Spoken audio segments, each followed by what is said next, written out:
कहानी की शुरुआत होती है आज से 65 साल पहले, जब दुनिया न्यूक्लियर वॉर की वजह से लगभग खत्म सी हो गई थी। बिजली और हर तरह के कम्युनिकेशन सिस्टम एक ही रात में पूरी तरह बर्बाद हो गए। पूरी दुनिया बहुत बुरे दौर से गुजर रही थी। तब अमेज़न के जंगलों में एक साइंटिस्ट को जेनेसिस पेड़ मिला। इसके करिश्माई फूल में इतनी ज्यादा ताकत थी कि ये पूरी दुनिया को बिजली दे सकता था। इससे इंसानों ने फिर से सब कुछ बनाना शुरू कर दिया। इस आविष्कार के बाद सभी जेनेसिस पेड़ सरकार के कंट्रोल में आ गए। इस न्यूक्लियर युद्ध के बाद पैदा होने वाले 90% बच्चों में जेनेटिक प्रॉब्लम्स आने लगी। इसके बाद साइंटिस्टों ने ये प्रॉब्लम सॉल्व करने के लिए उसी पेड़ के फूल को ह्यूमन डीएनए में डाल दिया। इसके बाद हर एक इंसान अपनी माँ के पेट से ही कोई ना कोई ताकत लेकर पैदा होने लगा। किसी की सुनने की शक्ति कुछ ज्यादा ही बेहतर होती तो किसी की नजर बहुत ज्यादा ही बेहतरीन। इस तरह की ताकतों के साथ पैदा होने वाले लोगों को जेनेटिक्स बुलाया जाने लगा और ये लोग इस नई दुनिया में बिल्कुल राजाओं की तरह जीने लगे। लेकिन लगभग 10% लोगों का इम्यून सिस्टम थोड़ा कमजोर था, जिससे उनके शरीर ने इस फूल को बिल्कुल भी एक्सेप्ट नहीं किया।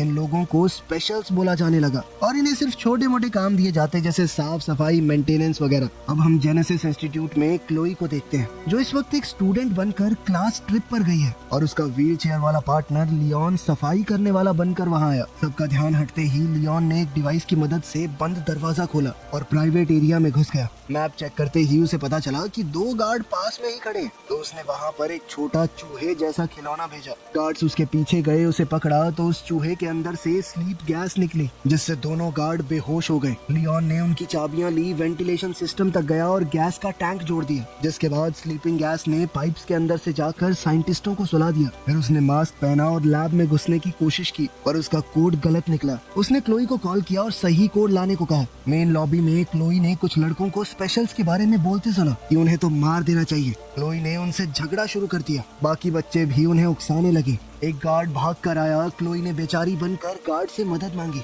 और उसी वक्त उसकी जेब से नोटबुक चुरा ली। नोटबुक में उसे सही कोड मिला जो उसने लियोन को भेज दिया।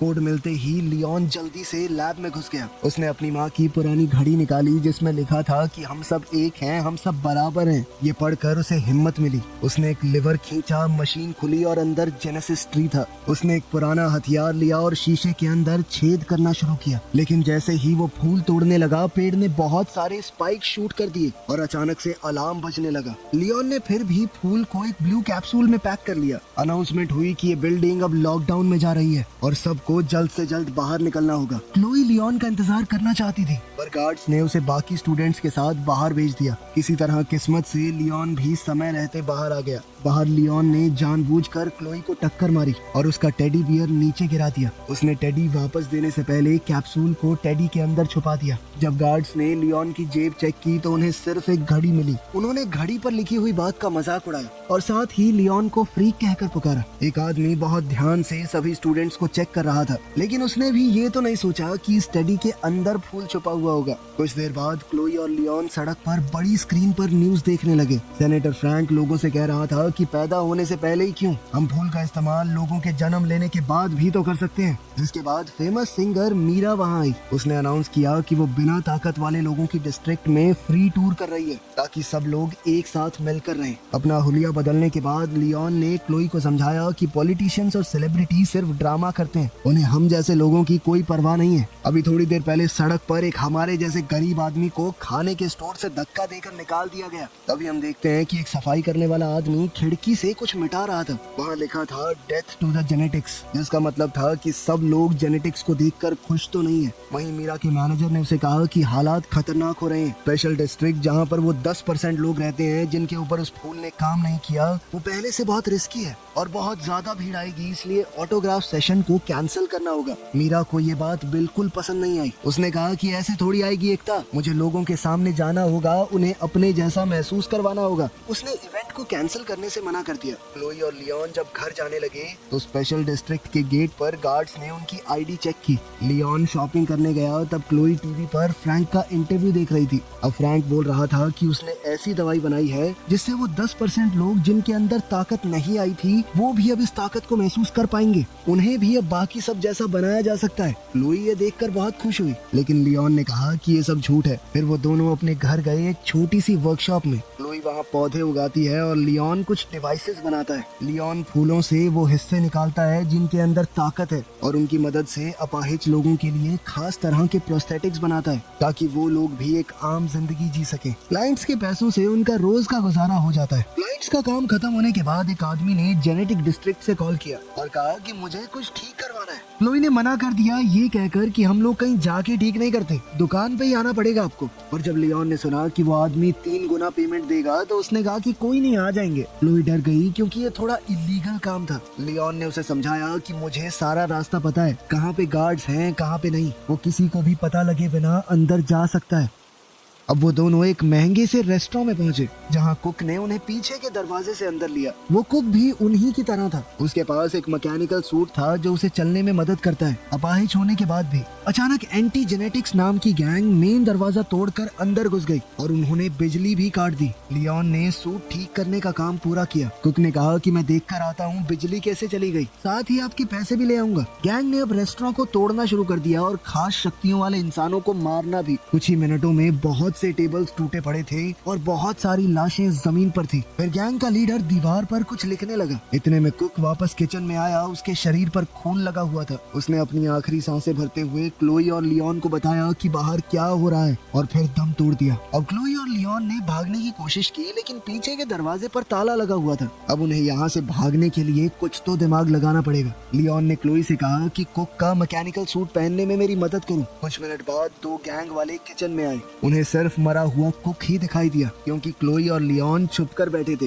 वो लोग दीवार पर कुछ लिखते हुए बात कर रहे थे कि कल एक छोटा शो होगा और अगले दिन बहुत बड़ा काम। एक गुंडे ने अपने कुछ आइडिया देने की कोशिश की लेकिन बॉस ने उसे चाकू दिखाकर धमकाया कि प्लान में कोई बदलाव नहीं होगा, ठीक है। एक आदमी ने कागज गिरा दिया और क्लोई ने उसे उठाया। पुलिस की आवाज आई तो गुंडे निकल गए। अचानक लियोन के सूट ने कंट्रोल छोड़ दिया। सूट ने खुद ब खुद उसे खड़ा कर दिया और काउंटर पर फेंक दिया। दोनों आदमी उसके पीछे आए तो लियोन ने बर्तनों और गर्म पानी का इस्तेमाल करके उनसे लड़ाई की। लड़ाई के दौरान बॉस का मास्क हिल गया और उन्हें उसका चेहरा दिख गया। गुंडों ने लियोन को काउंटर पर दबा दिया और क्लोई उसे बचाने कूद पड़ी। फिर लियोन ने गुंडों के ऊपर आटा फेंका और जल्दी से वहाँ से निकलने की सोची। अब वो क्लोई के साथ एग्जिट की तरफ भागने लगा। सूट की ताकत से लियोन ने दरवाजा तोड़ दिया और वो दोनों वहाँ से बाहर निकल गए। बाहर लियोन को सूट में चल पाना बड़ा मुश्किल सा हो गया तो क्लोई उसे संभाल कर एक गली में ले गई। पुलिस की गाड़ियाँ पास से निकल गई पर उन दोनों को नहीं देख पाई। क्लोई ने हिसाब लगाया कि सूट की टांग थोड़ी टूट सी गई है, इसीलिए वो लियोन को घर तक सहारा देते हुए ले गई। अगले दिन रिपोर्टर्स ने पूरा केस दिखाया और फिर सिक्योरिटी कैमरास के एक फोटो में लियोन और क्लोई भी थे। अब मीडिया बातें फैलाने लगा कि शायद ये भी गैंग के लोग हैं। सारी इन्फॉर्मेशन निकाली गई ताकि पुलिस को भेजी जा सके। स्पेशल फोर्सेस के कैप्टन हजिज ने कहा कि ये बिना खास शक्तियों वाले लोगों का जो एरिया है ना, ये क्राइम का अड्डा बन चुका है। हम जल्द ही स्पेशल डिस्ट्रिक्ट के ऊपर रेड करेंगे। लियोन और क्लोई डर गए क्योंकि उन्होंने उसे पहचान लिया था। दरअसल वो उसी गैंग का लीडर है जिसका चेहरा उन्होंने पिछले दिन लड़ाई में देखा था। क्लोई ने वो कागज खोला और पता चला कि वो मीरा के कॉन्सर्ट का फ्लायर है जिसके अंदर एक छोटा सा मैप बना हुआ है। वो लोग समझ गए कि इस गैंग वाले लोग कॉन्सर्ट पर हमला करेंगे और इस बात के लिए दोषी हम जैसे लोगों को ठहराया जाएगा। लियोन डर कर सामान पैक करने लगा ताकि वो शहर छोड़ दे, पर क्लोई ने कहा कि हमें लोगों को बचाना होगा। सिर्फ हम दोनों हैं जिसे पता है हमला कहाँ होने वाला है। बहुत सारे निर्दोष लोग मरेंगे वहाँ पर, क्या हम ऐसा होने देंगे? इस पर लियोन ने कहा कि एक ऐसा आदमी जिसका नीचे का शरीर चलता नहीं और एक 12 साल की लड़की क्या कर लेंगे? ये सुनकर क्लोई रो पड़ी। उसने कहा कि भैया तुम खुद गर्ज हो, और इतना कहकर भाग गई। लियोन चाहकर भी उसे रोक नहीं पाया। इसके बाद फ्लैशबैक में दिखाया जाता है कि एक जवान लियोन अपने पिता के ऑफिस में घुस गया था अपनी फाइल देखने के लिए। वहाँ उसे पता चला कि वो स्पेशल है। जैसे ही उसके पिता को पता चला कि उसका बेटा एक स्पेशल है, उसके पिता ने उसे वहीं पकड़ लिया। ये सब याद करके और अपनी माँ की घड़ी को देखकर लियोन ने फैसला किया कि उसे कुछ तो करना होगा। कुछ घंटों बाद क्लोई वापस आई और लियोन को सूट को ठीक करते हुए देखा। उसने लियोन की सूट पहनने में मदद की। लियोन ने अपने हाथ पांव थोड़े चलाकर देखे और कहा कि वो ह्यूजेस को पकड़कर उसके गुनाह कबूल करवाएगा उससे। लियोन ने कुछ अबाड़ कबाड़ चीजों से अपने लिए हथियार बना लिए और लोहे तक को मोड़ देने की अपनी ताकत दिखाई। क्लोई को सूट के अंदर कुछ खास तरह की तारें दिखी तो वो एक केमिकल बनाने दौड़ी जिससे सूट में लगे हुए हथियार एक्टिवेट हो जाएं। उसी वक्त मीरा स्पेशल डिस्ट्रिक्ट में कॉन्सर्ट कर रही थी। जनता उसे देखकर पूरी तरह बेकाबू हो गई। फेंस को लोग धक्का मारने लगे। सिक्योरिटी उन्हें जैसे तैसे पीछे कर रही थी। कॉन्सर्ट के बाद मीरा बस में चढ़ने जा रही थी तब गार्ड्स ने उसकी सिक्योरिटी और मैनेजर को मार कर गिरा दिया। फिर रेबल्स ट्रक में आ गए और दीवारों पर अपना मैसेज लिखने लगे। हजेस ने मीरा को धमकाया कि चुपचाप हमारे साथ चलो वरना बुरा होगा। तभी लियोन वहाँ पर सूट और मास्क पहने आ गया। वो बालकनी से नीचे कूदा और सीधा हमला करना शुरू कर दिया, लेकिन क्लोई के केमिकल्स की वजह से सूट में पौधे उग गए। ये देखकर गुंडे हंसने लगे, लेकिन लियोन ने उन पौधों का ही इस्तेमाल कर लिया। एक आदमी गैस से गिर गया, दूसरा बेलों में उलझ गया। क्लोई ने एक चोरी की हुई गाड़ी से मीरा को आवाज लगाई, जबकि लियोन हजेस और उसके लोगों से लड़ने लगा। शुरुआत में तो लियोन बढ़िया मुक्के पेल रहा था, लेकिन फिर पूरी गैंग ने उसे घेर कर नीचे गिरा लिया। तब क्लोई ने गाड़ी से एक आदमी को टक्कर मारी। लियोन मौका देखकर गाड़ी में बैठ गया, लेकिन मीरा चीखने लगी। समझाने का वक्त नहीं था तो क्लोई जल्दी से गाड़ी भगाकर सबको वहाँ से ले गई। उन दोनों ने जल्दी से घर पहुंचकर दरवाजे बंद कर दिए। बाहर गैंग वाले उन्हें सड़कों पर ढूंढ रहे थे। वहीं टीवी पर रिपोर्टर्स बोल रहे थे कि मीरा को किडनैप करने की कोशिश की गई, लेकिन एक अनजान हीरो ने उसे बचा लिया। दूसरी ओर मीरा ने देखा कि लियोन घायल हो गया था। अब उसने जल्दी से लियोन के जख्मों पर मरहम पट्टी की और बताया कि मैं पहले एक डॉक्टर बनना चाहती थी। क्लोई ने लियोन की एकदम फ्लावर हीरो जैसी ड्राइंग बना दी, जो लियोन को तो बिल्कुल पसंद नहीं आई, लेकिन मीरा ने कहा कि नहीं है तो बढ़िया। अब लियोन ने मीरा को हजेस का सच बताया। इस पर मीरा कहने लगी कि देखो अब मैं जल्द से जल्द घर जाना चाहती हूँ। कल मेरा एक इवेंट है फ्रैंक के साथ फैमिली सेंटर में।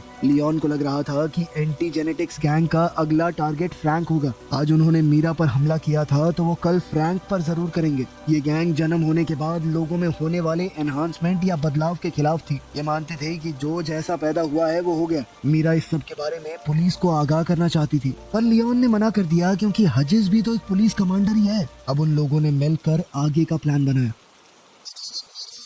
फैमिली प्लानिंग सेंटर गए, जैसे वो कोई नया शादीशुदा जोड़ा हो जो अब बच्चे करना चाहते हैं। मीरा फेमस थी तो उसने डॉक्टर से कहा कि सर मैंने अपॉइंटमेंट नहीं ली और ना ही किसी को आज तक अपने पति के बारे में बताया, क्योंकि मैं मीडिया से अपने परिवार को बचाना चाहती हूँ। लियोन ने डॉक्टर को जैसे तैसे मना लिया कि वो उन्हें अपनी फैसिलिटी का एक टूर दे। इस सब के दौरान लियोन ने बड़ी चालाकी से एक चाबी चुरा ली। फिर उसने वहाँ काम करने वाले लोगों का ध्यान भटकाया, ये कहकर कि मीरा अब सबके लिए परफॉर्म करेगी। ये कहकर उन्होंने सभी लोगों को एक कमरे में इकट्ठा कर दिया। तभी एंटी जेनेटिक्स गैंग के लोग आ गए और लियोन लॉबी में उनसे भिड़ गया। गुंडे उस पर टूट पड़े तो लियोन ने गैस बॉम्ब्स छोड़े जिससे उनके मास्क तक पिघल गए। शुरुआत में लियोन बहुत बढ़िया लड़ रहा था, लेकिन वो लोग बहुत ज्यादा थे। उन्होंने उसे नीचे गिरा लिया और वो गुंडे मिलकर उसे मारने लगे। हजेस ने उसका मास्क उतारा और उसके चेहरे पर बार बार मुक्के मारने लगा। तभी अचानक फ्रैंक की सिक्योरिटी आ गई और गुंडे भाग गए। इस पर मीरा ने बताया कि उसने ही फ्रैंक को कॉल किया था, क्योंकि वो समझ गई थी कि गुंडे ज्यादा होंगे, लियोन अकेला नहीं संभाल पाएगा।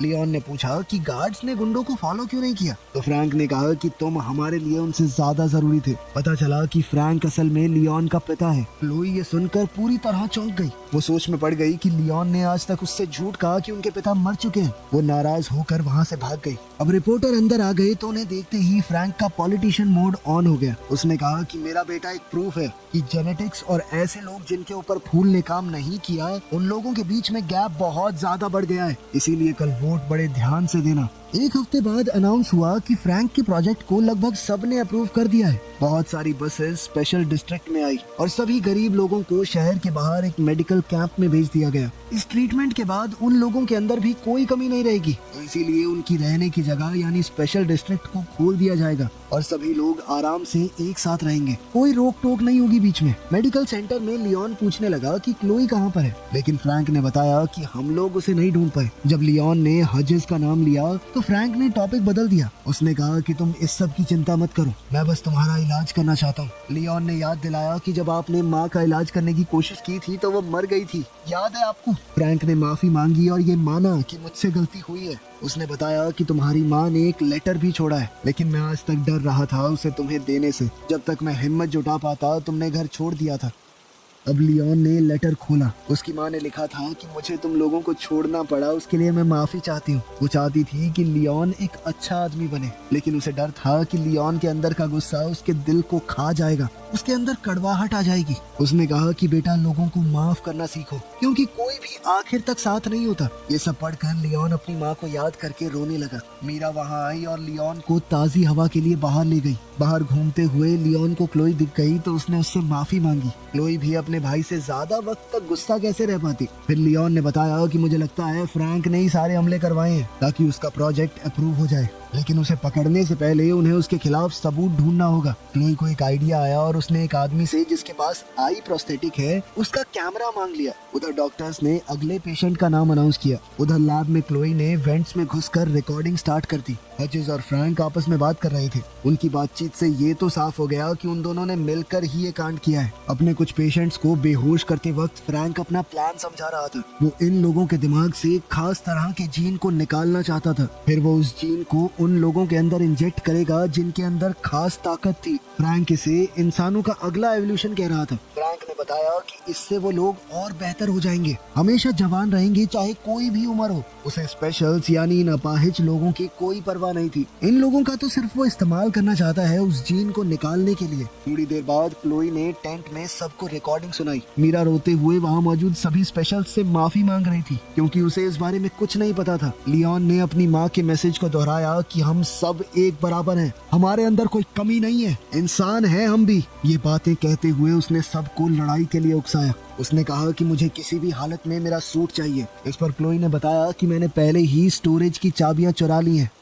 अगले दिन फ्रैंक और कुछ नर्सेज लियोन के कमरे में आ रहे थे उसका इलाज करने के लिए। लियोन ने चद्दर के नीचे अपना सूट पहना हुआ था। उसने तुरंत अपने पिता को पकड़ लिया और नर्सेज से वो इंजेक्शन छीन लिया। फ्रैंक ने कहा कि मैंने ये सब तुम्हारे लिए किया है बेटा, मैं तुम्हारा इलाज करना चाहता हूँ। लेकिन लियोन ने कहा कि तुम एक हैवान हो और कुछ नहीं। अब लियोन ने उसे कमरे के अंदर बंद कर दिया। उसने क्लोई से थोड़ा बारूद लिया और सिक्योरिटी रूम की तरफ दौड़ने लगा। वहाँ मौजूद गार्ड से लड़कर उसने उन्हें गिरा दिया, लेकिन एक गार्ड ने जल्दी से अलार्म बटन दबा दिया ताकि सबको इस गड़बड़ी का पता चल जाए। उधर क्लोई ने कैमरा को कंप्यूटर से कनेक्ट किया ताकि वो पूरी रिकॉर्डिंग पुलिस को भेज सके सबूत के तौर पर। लियोन के जाने से पहले मीरा ने उसे किस किया और कहा कि लौट कर जरूर आना। उधर टेंट वाले एरिया में हचिस अपनी गैंग के साथ आ चुका है। लियोन और स्पेशल्स ने उन्हें घेर लिया और बहुत बड़ी लड़ाई शुरू हो गई। स्पेशल्स के पास सिर्फ बर्तन, पाइप्स जैसी नॉर्मल चीजें थी, लेकिन उनकी तादाद ज्यादा होने की वजह से लड़ाई बराबर की चल रही थी। वहीं लियोन का सूट उसे एक वक्त पर बहुत सारे लोगों से लड़ने की ताकत दे रहा था,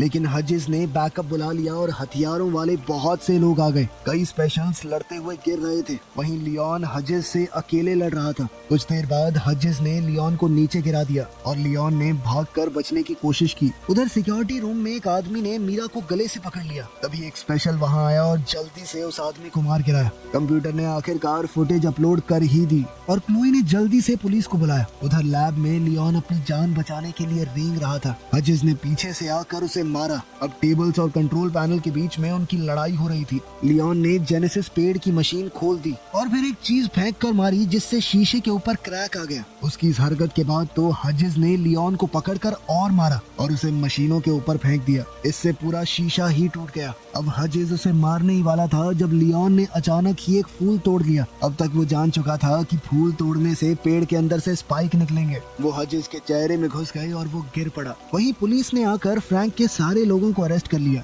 उन्हें कई सारे सबूत भी मिले। तभी क्लोई और मीरा लियोन को देखने के लिए भाग कर आई और इस बार लियोन ने आगे बढ़कर मीरा को चूम लिया। एक हफ्ते बाद सभी न्यूज चैनल्स फ्रैंक के इस घिनौने प्लान को एक्सपोज कर रहे थे। लोग कह रहे थे कि एक मास्क वाले आदमी ने सबको बचाया है। अफवाह थी कि वो फ्रैंक का बेटा है, लेकिन पुलिस वालों ने इस बात को नकार दिया। फ्रैंक खुद वहाँ से भाग गया था। अब गवर्नमेंट ने भी लोगों को अलग अलग रखने की अपनी पॉलिसी बंद कर दी। अब सब लोगों को आजादी थी, कोई भी कहीं जा सकता था। इस सब के दौरान मीरा का गला डैमेज हो गया था तो अब वो गा तो नहीं सकती, लेकिन लियोन के साथ अपनी जिंदगी में बहुत खुश है। लेकिन फ्रैंक अभी भी फरार था। कहानी के आखिर में हम उसे देखते हैं कि वो अपने बेटे को दूर से घूर रहा था। वीडियो पसंद आई तो लाइक कर देना।